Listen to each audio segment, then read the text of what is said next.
Okay, so this will be my love letter to the men suffering from hard flaccid, CPPS, or also known as chronic pelvic pain syndrome. Some will call it prostatitis. I want to get into that, how 95% of cases are not bacterial. You're not going to cure yourself from taking an antibiotic. And personally, in my research with this condition, when I had it for 6 or 7 years, I never saw someone wrote a post saying they cured it through antibiotics. But that's neither here or there. I want to talk about my experience again for having it for about 6 to 7 years. It ran from when I was 19, and then I think I got rid of it around 25. So yes, many years of suffering, but I was able to get over it. Don't lose hope in thinking that, oh, I have 3 years of this. I've seen guys who have it 10 years. I'm probably going to be one of those guys who has it for 10 years. No, don't trap yourself into thinking that, because you guys can get over this. Now, I do want to have a little disclaimer though, a little black pill for some of you guys. I do think that there's 20% of you guys out there with this condition that are just screwed. I'm going to be honest. I don't think you can fully recover from this. I think it's the guys who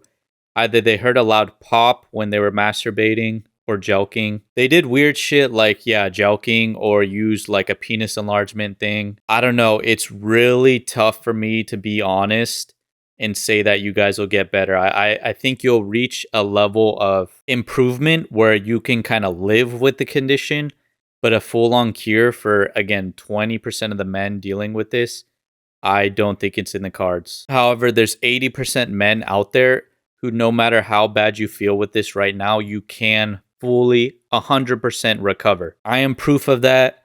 I am proof that it's been many years that I had it and I was able to fully recover. The reason why you won't see a lot of success threads on forums is because the forums and places where these people congregate are incredibly toxic. I've wrote in 2 success threads where I came back. I said, you know what? I'm coming back for the men here who are still suffering. And I got flamed by, I want to say, like 60% of the men who viewed my thread. I want to say another 20% were skeptical, but they were not abrasive about it. And another 20% looked like they were really inspired by it and really wanted to implement everything I'm going to talk about in this video. But yeah, I mean, that's the answer. If you ever think, why is there no one who's cured with this? Why is there not a lot of threads on this?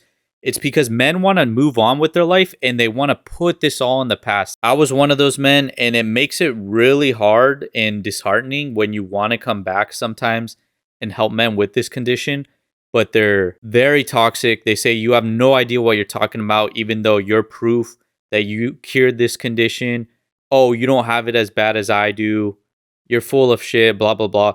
I've heard so many things, and it's I don't want to say not worth it to come back and help men, but when that's the type of response you get, I totally understand why others don't want to do that. And yeah, that's pretty much what I went through myself. Anyways, having said all that, guys, the way that I cured this hard flaccid condition was the way you have to look at when a pitcher strains his shoulder because he throws, I don't know, 300 pitches in a day. Does he still continue to throw 300 pitches in a day while he's rehabilitating?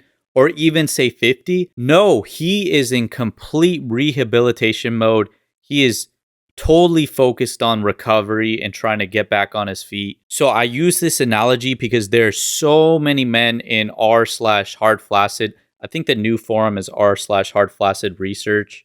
Other men are still on r/prostatitis. This is all on Reddit, by the way. There's other sites. I haven't used that for them, but yeah. But there's so many men out there who still talk about how they're masturbating weekly, if not 2 to 3 times per week. There's always these guys who say, oh yeah, no, if I don't masturbate, it gets worse. So I found this balance where 2 to 3 times a week works perfect for me. I want to tell you, you will never recover. You will never recover. I'm going to say that again. You will never cure yourself if you're continuing to masturbate. Just look at yourself when you masturbate. I'm not even talking about this whole don't do the death grip, don't clench while you're masturbating. But look when you orgasm. Look at how many muscles contract in your pelvic floor, in your abdomen. Your penis itself is a smooth muscle. All of this is contracting and your penis is inflamed, it's turtling back in this hard flaccid state. Do you think an orgasm is good for you in this state? This is what blows my mind about people, especially when I came back and I wrote success threads of how I cured it, and I purely cured it by going on this 2.5 no-fap streak, and people flame me out of existence saying, I don't know what I'm talking about. No, I do know what I'm talking about. You are not going to cure this if you continue to masturbate. This is like the pitcher that is severely injured his shoulder, and he's like, oh, maybe if I do like, I don't know, not 300, but 100 pitches a day, I'll still be good.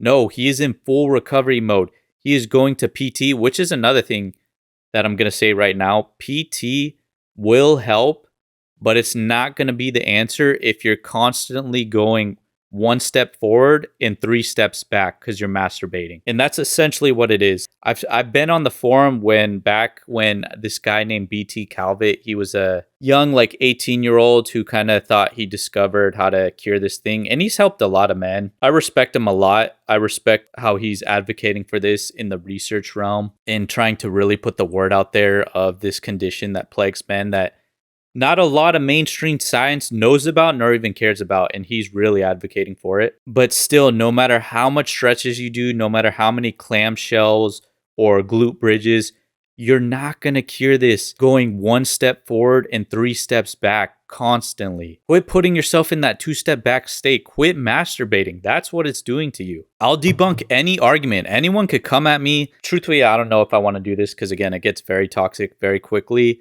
with men who I start to wonder why they even bother helping them. But this whole notion that, oh, if I stop masturbating, it actually gets worse for me. You know why? You know why it gets worse for you? It's because you're a corn addict and you're trying to quit, and your cravings is causing you in this constant semi-aroused state where you're constantly thinking about sex when you're just sitting there working. Nothing there's supposed to turn you on, okay? Guys think a high sex drive is like you're just sitting there working and all of a sudden you start thinking of sex. No, a high, robust sex drive is when you're out and about and you see a woman and you look at her and think, oh man, she's beautiful and I'll probably go and talk to her. If you're just sitting there working and you start thinking of sex, that tells me 2 things. 1, your estrogen is high, because when your estrogen is high, you have this insatiable lust that can't be quenched. And 2, you're a corn or fapping addict who is craving super hard, and he's conflating his cravings to fap as having a high sex drive. So again, stop lying to yourself. I don't care how you got this. I don't care if you got this from cycling or if you deadlifted and you brought up the weight wrong and you felt something pull. And first of all, I want to say that is very rare. Honestly, guys really have to start being real with themselves, because the cycling thing, maybe, because yeah, you're putting yourself in this weird, unnatural position. But the whole oh, I got this from lifting weights. No, look at your fapping habits. Look at how much you're doing it. If you've been doing it for 20 years, I don't care if you weren't an edging addict like I was. If you were still doing it for 20 years, all the time, at least 3 to 4 times a week without rest, again, look at how much an orgasm, how many muscles that contracts.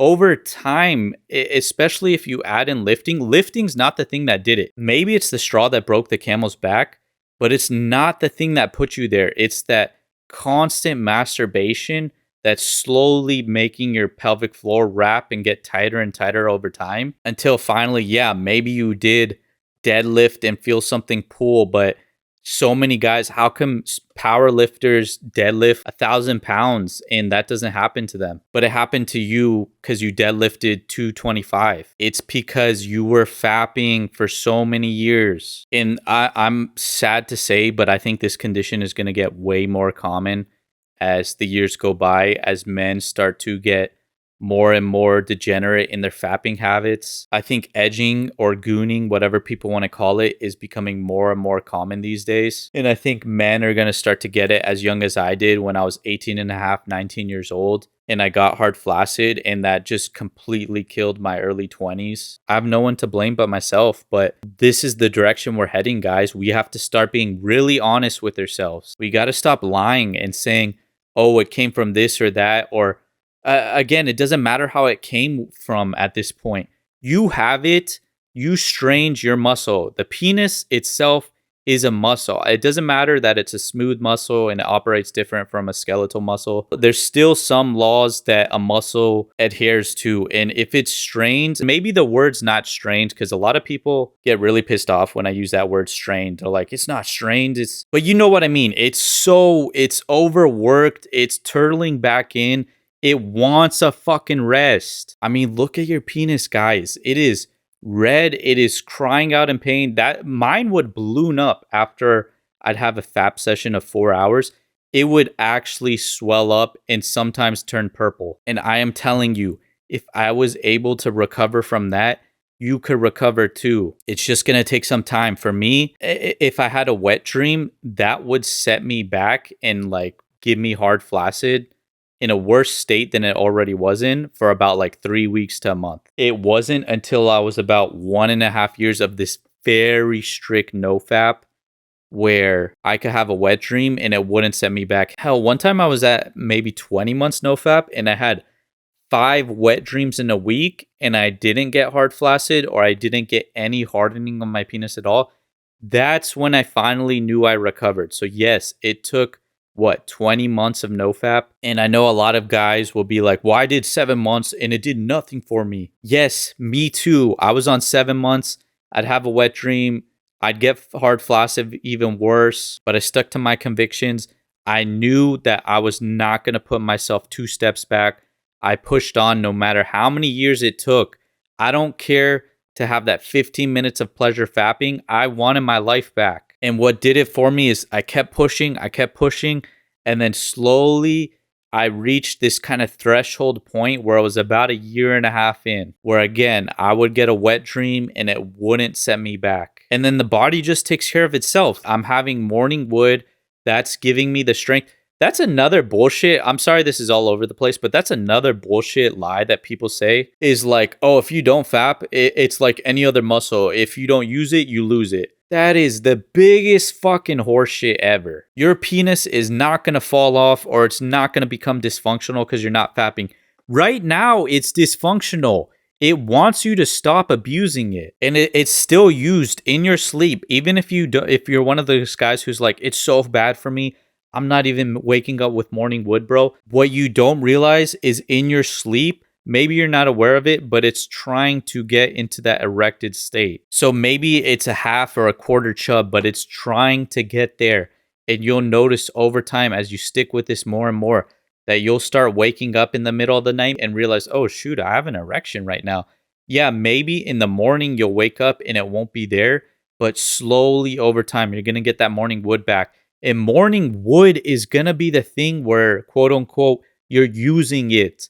So don't lie to yourself about this bullshit that if I don't fap, my penis is going to get weak. It's weak right now, guys. Quit fucking lying to yourself about this. I'm super passionate about this because I see so many men who can cure themselves, but they want to take that pill or they want to think, oh, I can still fap. I could just do stretches. And then they don't even stick to the stretches. And then it gets really sad because guys will have this condition for years like I did, but they'll get depressed about it. They'll think their life is over, they're not masculine, and they really start to want to, for a lack of a better word, control, alt delete their life. And I just think it's so sad when you see these accounts that just hang around on the Reddit or forums all day. They're just arguing with people of what the theory of what they think this is. I see a lot on hard flaccid research right now, where it seems like people are stuck on this like blood flow theory these days. Back in my day, like 3 years ago, people were kind of accepting it's not going to be bacterial. Like everyone went the bacterial route and some even messed themselves up and floxed themselves, taking very strong antibiotics like Cipro and realizing as soon as they came off the Cipro, which was it's also a very strong anti-inflammatory. So yeah, maybe while taking it, they saw some benefits. But as soon as they came off, they got hard flaccid. And it got it even worse because the Cipro depleted nutrients. It flocks them. It tightened their muscles more because it starts to deplete minerals. It's just a terrible, terrible route to go. Never go the antibiotic route. That is the biggest horseshit. I see so many men be like, I took 3 rounds, but no, the doctor said I have to do it this 4th time because when it's in your prostate or wherever, it gets so deep in there. So you have to really hammer it and hit it super hard with antibiotics to get rid of it. No, quit lying to yourself. It's never going to be the bacterial route.